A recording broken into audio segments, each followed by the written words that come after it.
Welcome, everybody. It is Business Monday. It is, what is about 60 degrees out? You brought Florida sunshine Nice here. spring day. Yeah, absolutely. We appreciate it. Last week it was like 2 degrees or something like that.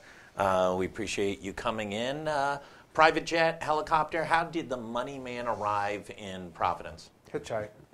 Hitchhiked. To your own limousine? Do you just stand out the end of your long driveway? The limo comes up, you feel like you're man of the people? No, 1960 style, just put your thumb out. 1960 style. So lots is going on, and not lots is going on. Let's start down in Washington D.C. The State of the Union is what do we got tomorrow night? Mm-hmm. The Speaker has now invited the President. The President is going to come over and pronounce what? I don't know what he's going to pronounce. I know he's going to pronounce that he wants his wall. He's going to pronounce that he's ready to work together. He wants immunity on certain issues. Infrastructure probably be one. But outside of that, your guess is as good as mine. And he will get a warm reaction from the Democratic members of both the House and the Senate. They will rise up with their Republican colleagues and join in unison and congratulating the President on his leadership, not? Oh, no, absolutely, because if you've read Dante's Inferno, it'll be the same type of warm reception in the same type of place, so I think, yes. Has Pelosi won this battle over the past few weeks? Well, the battle's not over yet, so it's too early to declare. I didn't declare the war. I was just talking the battle. Yeah, I think she's won the battle, and she's won the battle because she established herself as a sheriff. Yeah. So we have the Speaker of the House now on equal footing with the President. Mm-hmm. Well, that's a win. We Right. have the Speaker of the House now who had to cobble together a coalition and how to make everybody a vice chairman or give everybody got a title. That's how everybody does now have a title. That's how the coalition was cobbled together. Well, she's above that right now. She's seen as a leader, and she's seen as a leader by the different factions in the Democrat Party. So just based on those two things, she's won. She's won because she turned out to be right. That there was not a logic in closing down the government for a wall. She won because when the President put his position out, which may have been a correct position or may have been partially correct, there was never any facts to go with it. I think if the President had said, no, I need X miles of wall, and this is where it's going to be, he might have gotten people on his side. Yeah. So for a whole series of reasons, to the victor goes the spoils. And at the end of the day, he stood in the Rose Garden in his overcoat, proclaiming that this was just the beginning. You know, there was a continuing saga here. Well, the continuing saga, it was like playing the first half of a football game, and Nancy scored 4 touchdowns, and he didn't get 2 first downs. Yeah. We saw that game last night. No. Can he win this thing? And I don't know what the definition of win. Does he end up with a wall? Well, and not the Wall of China, and not the wall. Not the Great Wall of China. No, not wall as one would put in their imagination, because when you think about it, it's really semi-ridiculous to think if you put up a 30-foot concrete wall, that would be an effective deterrent across this large border, because you couldn't see what's happening on the other side. And so, the first thing they teach you about throwing a pass is to do your sight across the field. The old coaches used to say, see a little, see a lot. Yeah. See a lot, see little. And so the 30-foot wall, I couldn't see on the other side. Will he get some barrier? Yeah, I'm sure he will get some barrier, because barriers are not as crazy as some people paint them. Barriers in McAllen, barriers in Tijuana, barriers at places where there's a large influx of urban population. Makes sense. Barriers work across the Green Line between the Israelis and the Arabs. It's a very different situation, but that's not thousands of miles of Green Line. So he could. The issue, though, I think is this: it's a political issue, and why I won't declare him a loser yet, even though he's not winning at this point, is that you don't know what the loony left is going to do. Yeah. And see, I think most people don't agree with him on, a wall from sea to shining sea, but when he talks about, a wall as part of a strategy to protect our borders, most Americans think we should protect our borders. Most nationals all over the world for centuries have felt you had borders in order to maintain a national identity. It is interesting to hear the Pope criticize the president's demand for a wall when Vatican City is completely encased, and it is not a 30-foot wall. It's more like a 40 or 50-foot wall. Yeah, I'm more interested in watching the Pope try to deal with the scandals in his church than in worrying about our wall. Yeah, but right. The potential of Trump winning is, I think, in direct relationship to how extreme the other side gets. Because people want homeland security. They want a safe and secure border. They want documentation or at least intelligent discussion from experts. And that's Trump's biggest problem. He has no respect for experts, and that's where his downfall. They talk about Mueller and these other things. His downfall is facts don't matter to him. Yeah, right. And so I think the fight is not over. He's losing, but he's playing with people on the other side that sometimes don't have a full deck. Yeah. Let's talk a little bit about, is there any way him leveraging tomorrow night, he can pivot, right? He can become a little more conciliatory, a little more rational, a little more bipartisan. Is that the opportunity for him, or is that just outside of his DNA? No, I don't know, and you can tell from my comments. I'm not a Trump supporter. I was a never Trump person at the convention as a Kasich delegate. It depends, I think, on how religiously he ascribes to that base. Yeah. There are 35% of the people in the country, may go down to 30%, may go up to 40%, but about a third of the country, that's his base. And for him to appear to be more moderate, for him to pivot, he has to recognize that he may have to do and say things that are not consistent with what his base thinks he said. Mm-hmm. And so I don't know how they're going to do that calculus. The other calculus he has is, Bobby Kennedy used to say, no one of us is as smart as all of us. Well, you look at the people he's surrounding himself with. Yeah.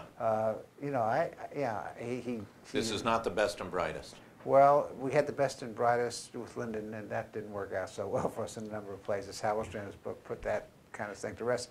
But it's not the most experienced. It's not the most, it's not people that want to stay because you can't have a briefing. Right. His attention span on briefing and respecting experts from public reports appears to be limited. So the job is so big that you have to depend upon building a good team. And I've seen nothing to indicate that he's built a good team. I challenge people to say, where is this good team built? What function? Well, I thought it was in defense. I thought, Jim Mattis was a good Secretary of Defense. He's gone. Yeah, absolutely. It's certainly, not in the White House. He can't keep a chief of staff or have a chief of staff do traditional type functions. It seems to be, run on the model of a big but family-sized business. And so you go through the cabinet, and there are some exceptions. I philosophically, think a couple of cabinet directors do a pretty good job. But as a group, it doesn't impress you as, okay, what's the team? Yeah. And what's the agenda? I mean, clearly it pivots almost by the minute. We come out of Tuesday night, we're into Wednesday. Is anything different? Yeah, we've all lived another day. That's probably good. Your question, I think, might have been, is it the start of something different? Does he take an opportunity to leverage the state of the state to be an opportunity to at least in some context, redefine his presidency and begin to move? Listen, the election is on, right? We have 5, 6, 7, 8, I can't keep track, Democrats who have announced or have exploratory committees. There's going to be probably 5 to 10 more Democrats announcing. We may see a Republican, certainly one high-profile independent in Schultz, could have a second. Who knows what Bloomberg will do? Well, I think you will have somebody in the primaries, the Republican primaries. I think that's being sorted out as we speak. But Any insights? Do you have any? Well, I was going to ask you a question. No, I don't have any insights. But the You can tell me off the record. I will not share it with but anyone. But I will tell you. Jeff this. Flake? Let's go back to the question. So we have a new question. The new question is, will Jeff Flake run in the Republican primary against Donald Trump? I don't know. My guess would be not, but I don't know. But anyhow, the question you asked, and this is one of his weaknesses because of the way he's conducted himself. He may make a great State of the State speech. Yeah. He may put the olive branch out there, where you have just Kamala olives with this brilliant olive branch, and question that this challenge that he has is who's going to be listening. Right. And there's so much built up animus towards him from the other side. Some of it quite deserved, but there's a built up animus that even if he makes a good speech, even if he puts out the olive branch, will people actually be listening? And that's going to be a real challenge for this president if he decides to pivot, is to be heard. Yeah. And I don't know how that's going to work its way through. Let's come back to Rhode Island for a moment, and then we'll go back to the federal deficit. Come back to Rhode Island. Nothing wildly new on the deficit situation. There's some underperformance of some of the revenue estimates. I think tomorrow House Finance has a hearing on expanding sports betting because it's online. It's performed exceptionally poorly. They've, I think, lowered the estimate at least once or twice, and it's still not even coming close to the numbers. It raises a couple concerns. Certainly some State House insiders have told us off the record that they're just worried about numbers coming out of the administration, that the numbers aren't good numbers. Hard to make a decision on online gambling or marijuana revenue when the numbers may not be the strongest. That's interesting because you have some of the same professional people working on this budget that have worked on other budgets, and I think they respect it. I respect them, so I think they're very competent professionals.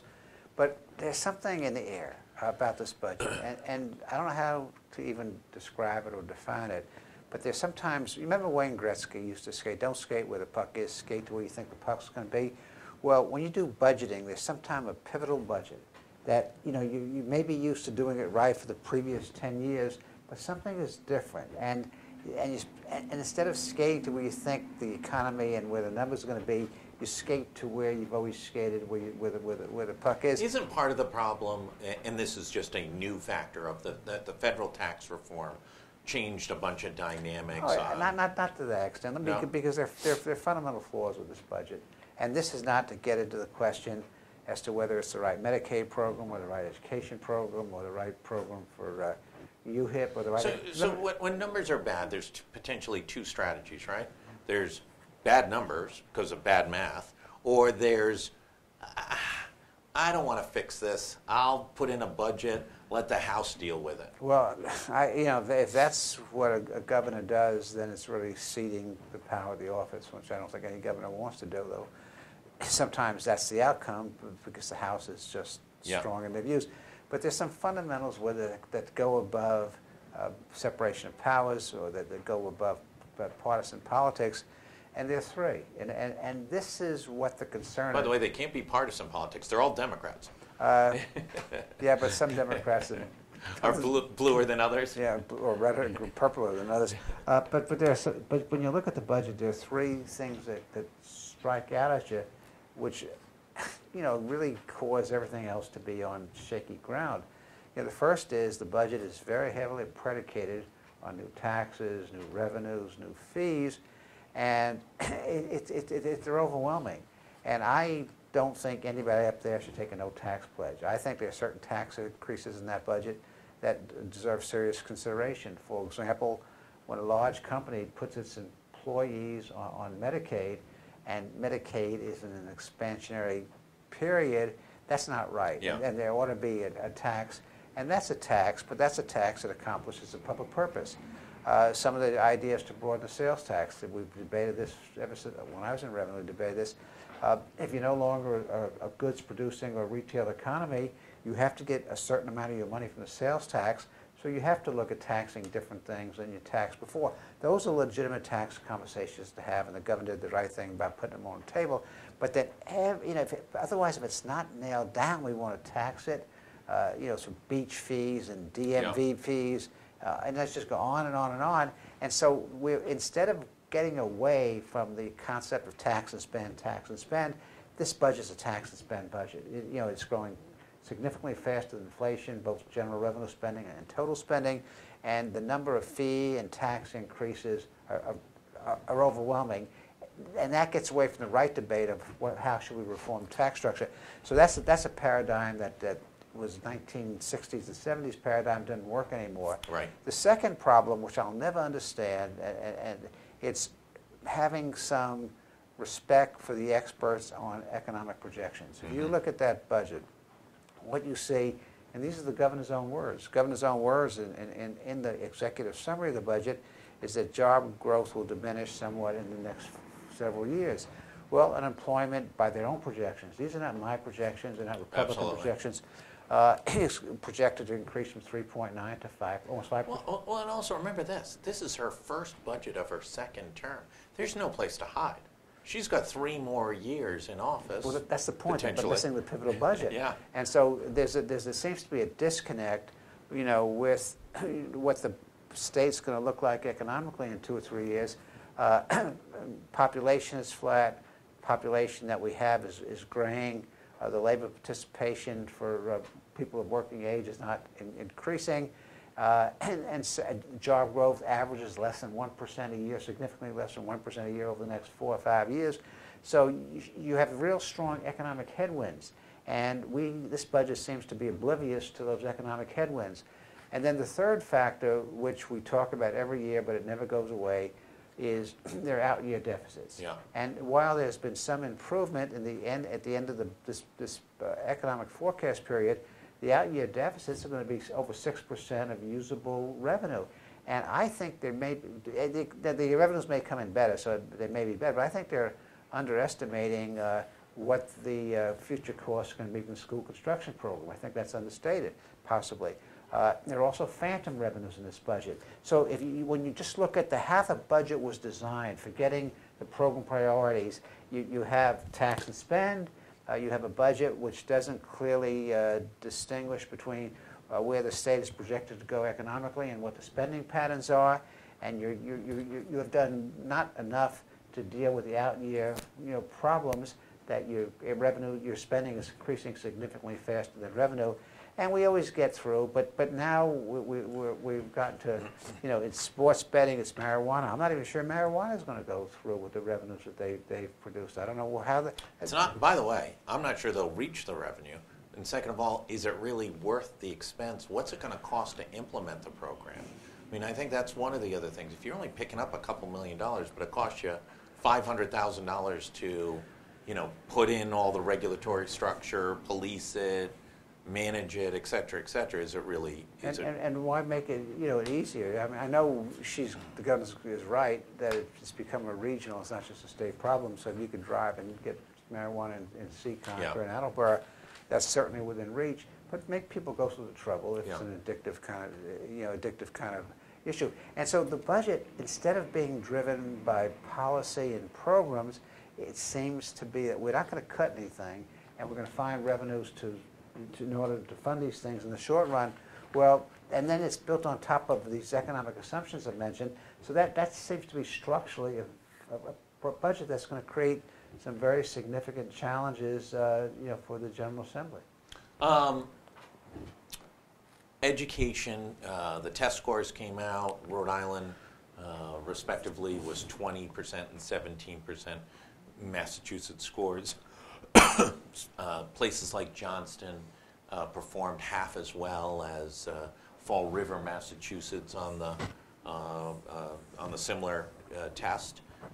There was a lot of excitement, a lot of energy for a week or two. We're now a month or two later. Are we able to sustain enough outrage, energy, frustration, disappointment that force decision makers to take on some tough decisions and really put in the effort to transform the performance of Rhode Island's K through 12 education? I think the answer is yes. I think we can. I think the question is you have to understand what you need to do and how close you're getting there. So yeah, we have the outrage, though I should point out that it's against Massachusetts, which is the important metric. But if you looked at the entire country, our test scores are in the middle or the lower middle somewhere. Yeah. But against people we compete with, they're pretty bad. So what are the metrics? Okay, and you can go through this and develop a checklist of metrics and not have these obscure, abstract conversations. You need stronger leadership. We do not have strong educational leadership in the state. We have some very good, strong leaders at the local level. Yep. Wonderful superintendents, some very active school committees, mayors, some mayors, more interested Some mayors. than others. But the state leadership's an issue. And we've talked about this before. I go back a long time where I can remember chairmen of boards of regents who were very strong political figures, or very strong people with gravitas in the business community. Al Carlotti going back, Kane, Flanders. These were leaders, and they were outspoken. And I know for a fact, because I was there, that they'd walk into the governor's office and say, "You can't do that because it'll screw kids," or "You can't do that because we can't afford it." Well, we don't have that kind of leadership, right now. We have a situation, and I think people jump all over the commissioner, but the commissioner works in a certain environment. It was like, a quarterback that has no offensive line to block for him. Absolutely. Yes, he really has no offensive line blocking for him. Right. He gets sacked every day by somebody from the right or the left. But you make a decision there. You need the strong leadership, whatever the decision is going to be. And so that's the first thing. The second thing we need, and this is making educational an enforceable right. Tell one story. In Boston, in Massachusetts, before they implemented the reforms, the Supreme Judicial Court in Massachusetts said education was an enforceable right. And that was, and 3 days later, Wells signs the Comprehensive Education Reform Act. Well, if you don't make education an enforceable right, and you do everything you're supposed to do, there's no guarantee of continuity, of staying power, because the people have no protections, what the legislature says it is. And that's why the school aid formula got so screwed up, because the court said the school aid formula equity was what the legislature said it would be. And they made sure that people that they needed were well treated. So you got to make it an enforceable right. And right now there's nobody in state government that is dealing with this issue, something that we've talked about, the School Committee Association has talked about, and we're going to try to organize a meeting up at Bryant, the Hasselhoff Institute, with civil rights groups and others, talk about this issue, because you're not going to you need to make it an enforceable right. Let's just go back to leadership. Peter McWalter to Gist. Gist to, what was after Gist? Somebody? And now Wagner? Somebody's in between there, I think. I don't recall who that was. Not a lot of stability there since Peter left. Well, 17 years with Peter. Yep, that was a long time. Deborah was there. 4 years. Well, she was there through the Kacheri administration. Yeah. And through the Chafee administration. Yeah. So she was hired at least 2 years with the Kacheri administration, and the Chafee administration about 6 years. Yeah. You don't need to be there, 10 years. You need 5 good years, to lead. You don't finish the job, but it's directional. You move it forward. And there are things that I've outlined in the Education Bill of Rights that really test this thing. And we'll embed that again in this piece and tomorrow, because it is a very, very strong pronouncement about a commitment to education. And there are things in that Bill of Rights which tie back into the specifics of legislation we're going to deal with. The first thing is kids have a right to be taught by an effective teacher, not a teacher that don't show up 10% of the time. And God forbid somebody has a serious illness and they're absent. God, we just want to help them any way we can.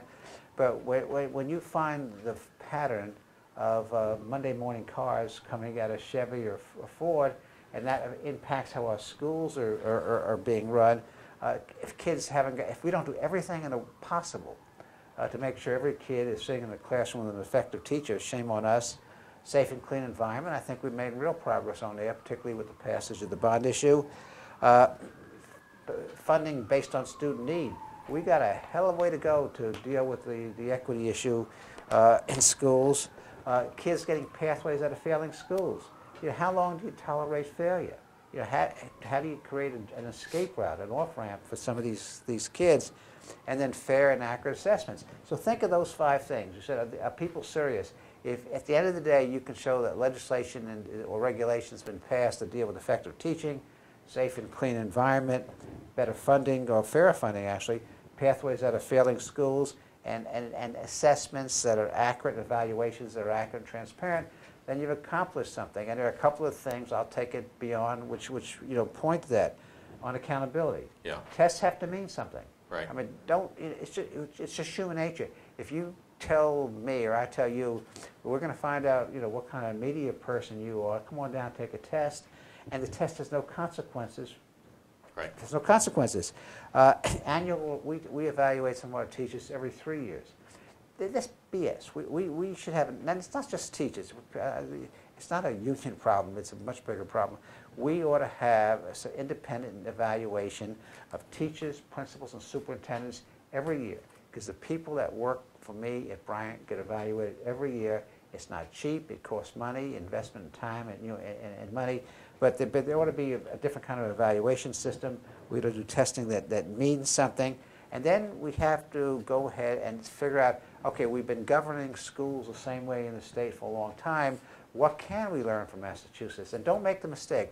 I think people make the mistake, well, if Massachusetts is doing it, we can just go buy the cookie cutter and place it here. No, we're the same people in a lot of ways, but it's not just a cookie cutter approach to education. But there are a couple of things that they've done as far as governance structure is concerned that we can measure here. You know, more community-based education. Whether in some places it's school sites management, in other cases it's a choice, the Blackstone Valley, you know, prep up there, changing our curriculum, make the decision on statewide English language, language arts and math curriculum, you know, and have RIDE become a helper, not a regulator. So those are the I kind of traced it from making sure that no one can take my rights away. These are the systematic things I want to change, and these are some of the ways that I need to change. Put your prediction hat on. We're at whatever the final days of chaos up at the General Assembly. Is a school reform package one of the bills that's being traded off against the budget and marijuana? Well, see, this is, I don't know, because I think there are really people of goodwill up there. You know, Greg Amore, who was a leader in education in the House. I'm sure people in the Senate, I don't know, I'm not up there all the time to know who they are. And there is legislation the governor has put in it, good legislation, the early childhood education, the computer science, the school facilities, but no one's connecting the dots. Yeah. You know, we've put in all these programs, but how do they tie back to the structural reforms that I just mentioned? And that's what I want to look at, because I think there are people of goodwill and not willing to throw the baby out with the bathwater and say it can't be done, but they had to think not just on a program or a systems basis. They got to think on, you know. But Bill Weld signed a bill that was a comprehensive bill that had trade-offs with the unions and taxes and the communities, and there was give and take, and it was an omnibus piece of legislation. There's no omnibus piece of legislation on education reform this year to address this to date. And that's, you know, and you know where that problem lies. Now, the only organization that's working on that, because your description is pretty good. We don't strategy. We have a bunch of programs and tactics, good programs, some good tactics, some bad tactics, but it's not addressing the kind of things that I mentioned. The Rhode Island Foundation has convened a group of people, and they're going to come out with a report. I think Neil said, Neil Steinberg, Neil said in June, which hopefully will deal with the issues strategically. But that's another year. It'll take this session to do it and then start to implement in July. And Neil was here, talked about it, et cetera. But that doesn't get you anything this General Assembly session. Well, no, but it depends on when his work comes out. But I wrote a piece a while ago about the role governors play. And Jim Hunt, who was Yeah, we ran it, absolutely. He one of the great governors, basically said Yeah. anything done significantly to reform education started out because the governor had passion for it. Absolutely. And that governor stayed the course, and the governor felt that education reform was going to be his or her legacy. It wasn't a legacy of a good computer program or a good free education. It was much bigger than any of the things that the sum was bigger than its parts. And so when you talk, the legislature is not in a position, I want to give you a couple examples, of writing the omnibus bill. So the self-starting, they may change it, they may fix it up totally different than what's submitted, but the omnibus bill needs to come from the governor. Has to come from the executive branch. And that has not yet to be submitted. Well, it may be on its way, but who knows?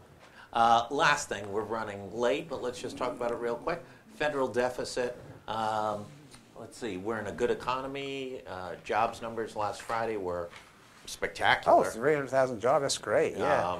And market liked it, and it's back up over 25,000. Lots of, at least the core numbers look pretty good in a bunch of different places.